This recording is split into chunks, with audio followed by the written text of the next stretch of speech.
Avante, família Palmeiras, e aí, como que vocês estão? Rapaziada, aí, o que vocês estão achando do nosso Verdão? Bom, eu tô aqui para trazer algumas notícias, algumas novidades aí, estão agitando os bastidores, né? Então, eu quero desde já convidar você a deixar o seu like, a se inscrever, compartilhar com seus amigos, com sua família, tá bom? Meu nome é Júnior e fica aí com o nosso vídeo. Palmeiras segue em 2025 com a melhor campanha da história do clube no Brasileiro por pontos corridos. E mesmo sem 8 jogadores, entre suspensos, machucados e defendendo diversas seleções, fez 4-1 no Juventude em jogo atrasado da 12ª rodada. Abriu 3 pontos do Flamengo na liderança, com o mesmo número de jogos do time carioca. Mesmo assim, Abel Ferreira desabafou. Quando as coisas estão bem, eu não preciso de ver o Todos Somos Um. A onda leva. Não é aí que eu preciso da nossa torcida ou da mancha verde. Entendem? Não é aí que nós precisamos deles. Nós precisamos deles é nos momentos difíceis.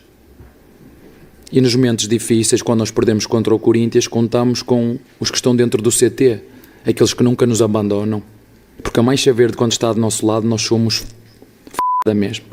Ironicamente, depois de uma semana em que a polêmica envolvendo a arbitragem do clássico São Paulo e Palmeiras dominou o mundo do futebol, um pênalti foi marcado para o Verdão em cima de Felipe Anderson logo no início e rapidamente cancelado pelo árbitro David Oliveira Lacerda com auxílio do VAR.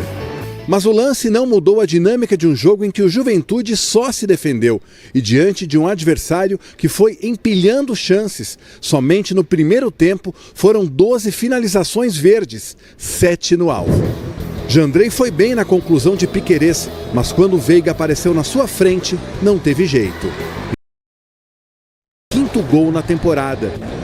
O time gaúcho, que tem a pior defesa do campeonato, chegou à 6ª partida sem vencer e segue no Z4. Já o Palmeiras praticamente definiu a 8ª vitória seguida como mandante, com este gol de Bruno Rodrigues, o seu primeiro pelo clube. O atacante, que ficou quase 600 dias sem jogar por causa de graves lesões no joelho, comemorou demais na noite em que voltou a ser titular depois de 1 ano e 8 meses e a balançar a rede após quase 1 ano e 11 meses. Estou muito feliz com o carinho de todo mundo, eles sabem também o que eu passei, né? Então foi muita resiliência, muito trabalho, muito foco. Porque querendo ou não, eu só tenho que agradecer a Deus, amigo, porque eu sei muito bem o que eu passei, é difícil. Poucos vocês sabem, mas antes de ir para o Mundial foi assim, muito difícil para mim, porque eu estava para ir. Infelizmente machuquei o joelho de novo, tive que ficar mais 1 mês parado, então eu fiquei sozinho treinando no CT com o físio, né, do CT. Então foi muita resiliência e o carinho de todos. Bruno Rodrigues saiu de campo ovacionado no segundo tempo, quando o placar já mostrava 4-0 para o Verdão. Bruno Fux, que atuou como volante, fez o dele de cabeça. Felipe Anderson aumentou a goleada.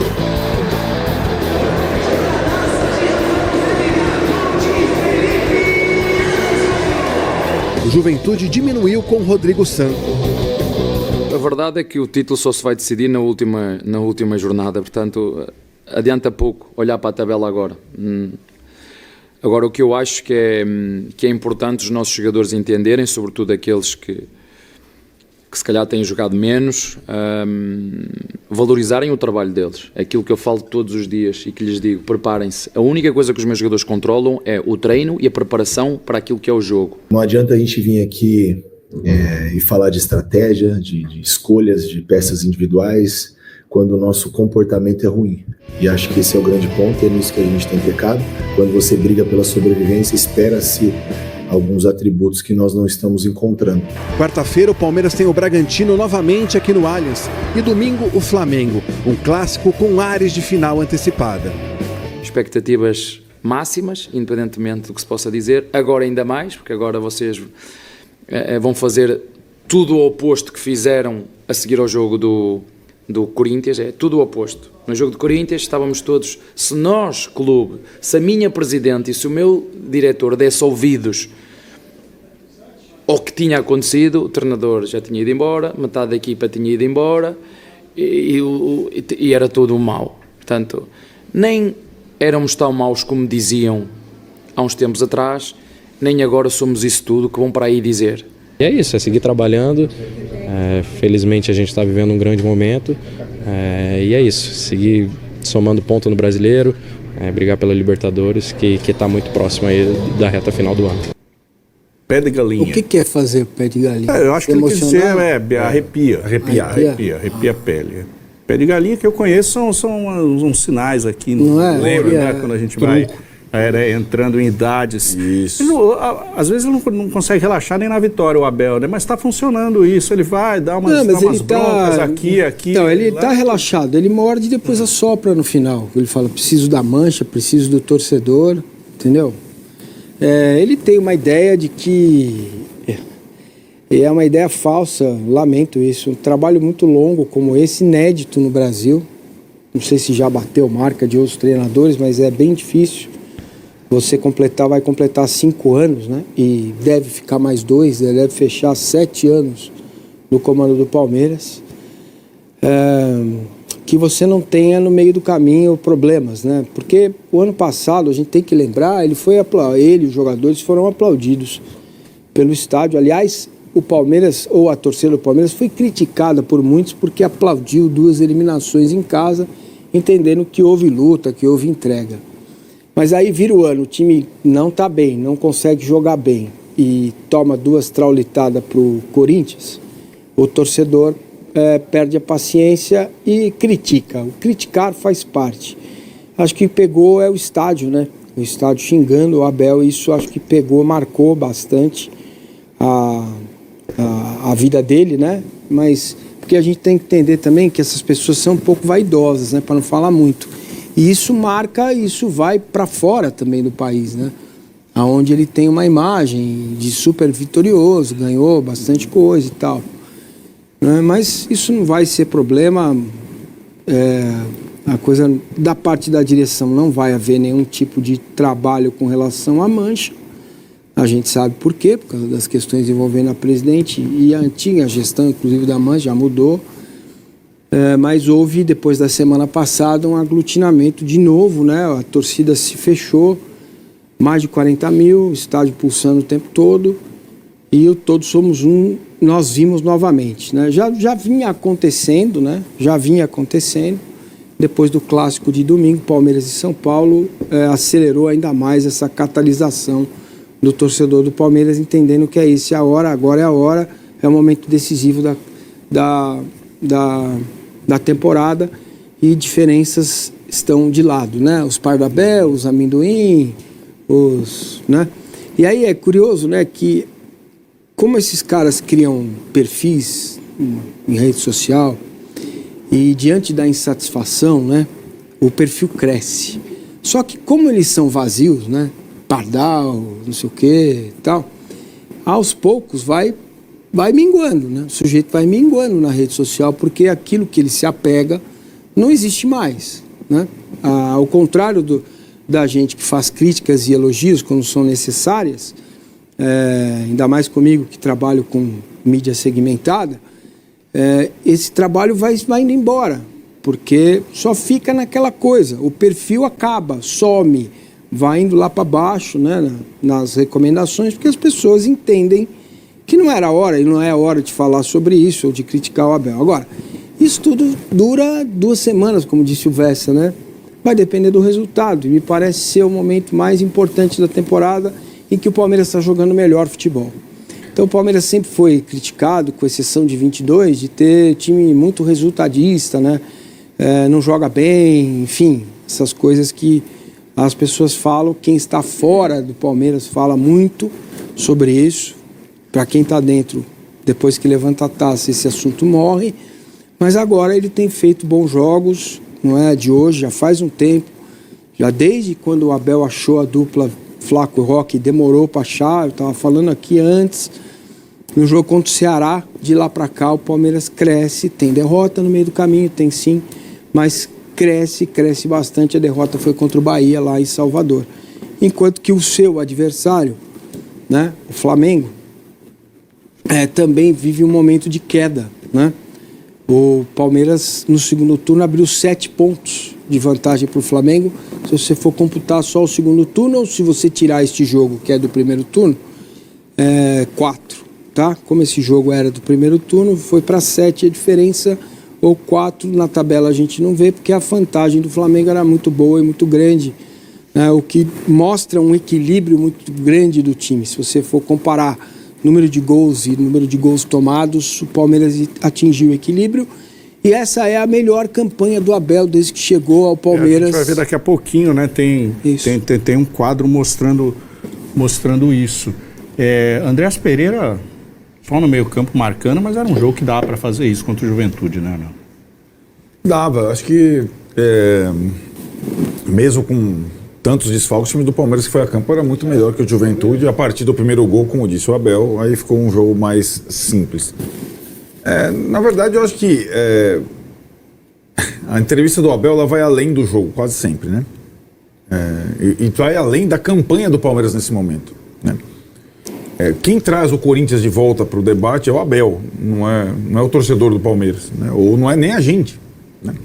Porque, na verdade, o time mudou significativamente depois da eliminação para o Corinthians. A dupla de ataque, o Massini falou, a chegada do Andreas, o aproveitamento melhor do Bruno, ou a mudança do sistema de jogo, né? O time joga mais por dentro do que por fora, agora como eles gostam de falar. E o Palmeiras joga o melhor futebol do Brasil, talvez antes do Ceará, ou contra o Ceará ainda não estava muito claro. Depois do jogo contra o Inter a gente começou a ver um outro time, um time envolvente, um time que não se contenta só em vencer com pouca margem e tal, e foi assim contra o Juventude de novo. Agora, eu acho que essa situação ela tende a se estender até domingo. De novo, o Palmeiras tem um confronto mais acessível que o Flamengo até o confronto direto. Isso a gente já projetava há algumas semanas. O Palmeiras teria uma sequência muito mais favorável do que o Flamengo até o confronto direto. Com a vantagem de não precisar se deslocar, né? O jogo de visitante do Palmeiras era contra o São Paulo, o clássico, e o Palmeiras ganhou daquele jeito ainda.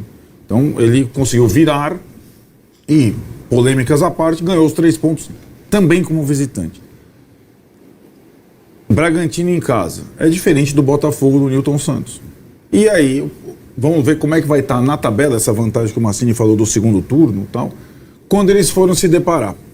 Vamos botar a sequência? Vamos. Vamos ver então a sequência de Palmeiras e Flamengo agora no Campeonato Brasileiro. Na tela para você, 3 pontos de vantagem o Palmeiras abriu em relação ao Flamengo. Aí depois do confronto direto tem a Libertadores para os dois. Então eu acho que a partir do confronto direto aí a coisa se inverte um pouco por uma semana. Aí é o Flamengo que não vai sair da sua cidade até o jogo com o Racing, né? O Palmeiras sobe os Andes.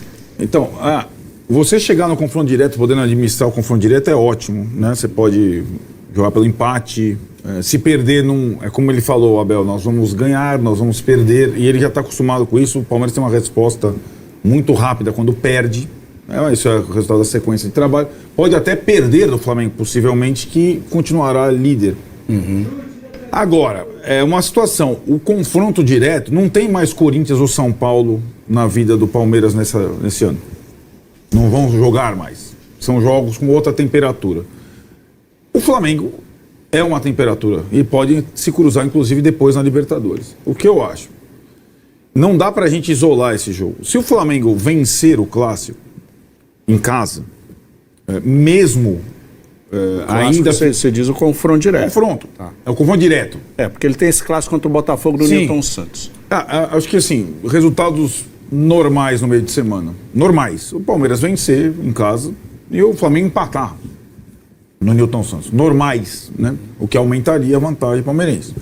Mas se o Flamengo vence o confronto direto, eu acho que ainda tem jogo. Por quê? Porque o efeito disso é grande. Pra lá e pra cá. Porque aí o Flamengo vai vencendo, receber o seu jogo da Libertadores com a torcida daquele jeito que a gente imagina, e o Palmeiras vai a Quito viajar depois de uma eventual derrota. Então, mesmo que o Flamengo esteja ainda atrás do Palmeiras vencendo, para o Flamengo é meio a final do campeonato, para mim, né? É o momento de tentar aproximar, mas o Palmeiras deve chegar lá com a melhor situação possível e imaginável antes de começar a sequência lá atrás. A gente ficou colocando esses escudinhos aqui semana a semana. E a gente agora está chegando bem perto. Domingo é o jogo. E o Palmeiras foi praticamente perfeito até a decisão do Maracanã, tendo que confirmar esses 3 pontos contra o Bragantino. Família, gigante do Brasil aí tem o interesse de tirar o Everton do Palmeiras. Ó, informação aí, informação nova para vocês. Goleiro aí que é multicampeão, né, pelo Verdão, pode mudar de clube no ano que vem. Essa informação foi divulgada hoje às 2 da tarde. E o clube interessado é Internacional, estaria interessado aí na contratação do goleiro, hoje tem 37 anos e pode ficar livre aí no mercado no fim de seu contrato com o Palmeiras, segundo informações aí do jornalista Wagner Martins. De acordo com a apuração, o clube gaúcho acompanha de perto a situação do goleiro, que tem vínculo até dezembro de 2026, mas pode negociar um pré-contrato a partir do meio do próximo ano, caso não haja renovação com o time paulista e com o nosso Verdão. O Everton é um dos nomes mais importantes da era Abel, titular absoluto desde 2018 e um dos líderes aí do elenco, né? Palmeiras ele conquistou aí 2 Libertadores, 2 brasileiros, uma Copa do Brasil, uma Recopa e 3 paulistas, além de ter sido convocado constantemente para a seleção. Apesar, né, desse rumor aí, dessa notícia, ainda não há negociações em andamento entre as duas partes. Nos bastidores aí o Palmeiras deve aguardar o desenrolar da temporada antes de definir o futuro de Everton, que continua como titular absoluto da equipe. A torcida do Inter, ó, por sua vez, reagiu nas redes sociais sobre a possibilidade, enquanto parte da torcida palmeirense demonstrou preocupação com a chance de perder aí um dos pilares do elenco campeão dos últimos anos. O que você acha dessa informação, hein, família? O Everton já deu a era dele dentro do Palmeiras. Você acha que agora com a chegada do Carlos Miguel seria o momento de o Everton buscar novos ares e Carlos Miguel seria esse goleiro ideal para substituir o ídolo do Verdão? Deixa a sua opinião aí nos comentários, se inscreva no canal, fortaleça com o like de sempre. Até o próximo vídeo, valeu!